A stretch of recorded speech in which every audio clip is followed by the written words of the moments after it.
Well, you may not realize it, but a child or teenager you may know may have a serious mental health need. And mental health problems affect 1 in 5 young people and create barriers to a complete and satisfying life.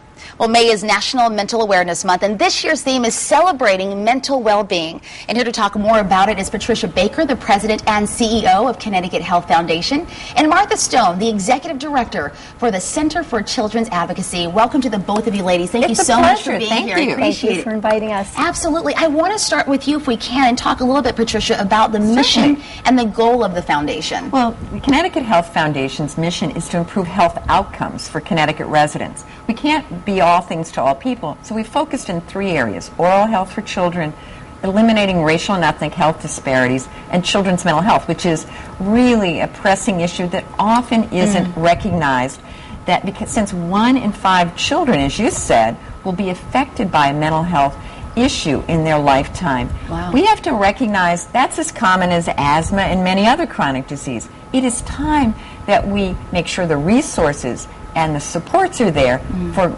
positive outcomes. Absolutely. Martha, we want to bring you into the picture and talk a little bit about your role with the Center for Children's Advocacy. What do you all do?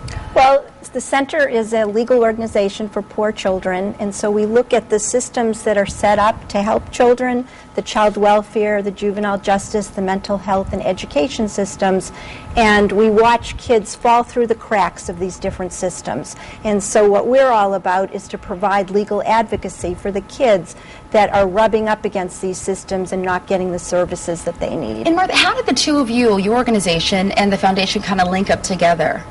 Well, we're the grateful beneficiaries of the Connecticut Health Foundation, and what they're all about is looking at disparities in health care and access to mental health care. And so we have tried to provide models to try to get the services, the legal services, to where the kids are. So for instance, we've gone inside Connecticut Children's Medical Center. We partner up with the hospital. We have a legal office inside the hospital, inside St. Francis Hospital, inside Harding High School in Bridgeport, and try to develop unique interesting models where we pair our legal advocacy with the clinical skills of other professions to try to get good outcomes for kids. That's amazing. And Patricia, you say that there are racial and ethnic health disparities. Absolutely. This is one that hits both of our priority areas. The fact of the matter is the prevalence may not be the different between the majority population and populations of color. What is unacceptable is that children of color often don't get mental health treatment. Why is that? And intervention until they enter juvenile justice. There are any myriad of reasons. It can be issues of family kind of predispositions and attitudes, but ultimately the resources need to be in the community. They have to have those resources. What you find right now is that unfortunately, 70% of the resources dedicated to children's mental health are focused on kids in deep end treatment that do need services. Right. Kids that are very troubled. But that only means, given our resources, only 30% is left for our communities. And kids need to stay in their communities. They need services in their communities, which is why we're funding 4 demonstration models in communities to focus on children 6 to 14, identify them early, assess them, and get them those interventions. We want to prevent them from going into those deep-end treatments. What are the ways of the foundation addressing the problems?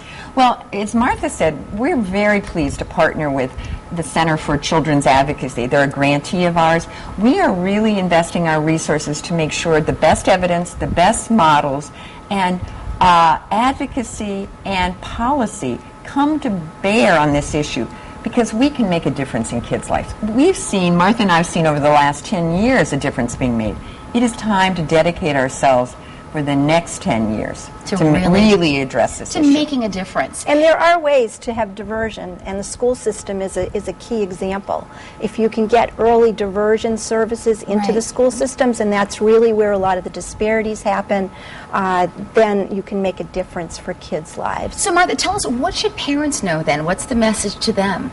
Well, I think there are a couple of messages. The first thing that they need to know is that do not despair, because there are new mental health treatment models out there that are community-based. So if you can't get your difficult teenager to go to a doctor's office, the services will come to you in the community. I think that's a really important message. And Martha, you're not alone, right? I mean, I think sometimes parents and people feel like they're alone, and there's such a stigma attached to mental health issues. I think that's one reason this is so important, this show that we're doing, which is you aren't alone. Don't feel that it's some terrible tragedy in your family. You're one of many, and it doesn't have to affect your family and that child forever. Reach out, talk about it, get services. And Martha, is anything else you wanted to add? Well, I think there's a lot of parent advocacy organizations out there. There are some legal organizations like ours out there. So there are places to go for help, and I think that's a really important thing that the listeners need to know. Absolutely. And how about for you? Well, I would echo that. There's an organization called Favor that is a statewide parent-driven organization. They are parents that have come together to advocate for their children. They have personal experience with this. They're there for their support. And of course, 211, which is a terrific resource in our state, will also inform parents. Pick up the phone, dial 211, and reach out. And ask for help. Ladies, I thank you for coming here and sharing, because this is one of the aspects we love about our show, is that we're able to provide people with vital information that really potentially could save their lives or the lives of their children. So thank you so much for being here. So much. Appreciate I it. appreciate If it. you want information, folks, right now listening, for the Connecticut Health Foundation, it's on your screen. Their number is 860-224-2200. They're located in New Britain, 74 Vine Street, and their website is on the screen. If you missed that, you know what to do. Go to WTNH.com and click on Connecticut Style. Ladies, thank you so much again.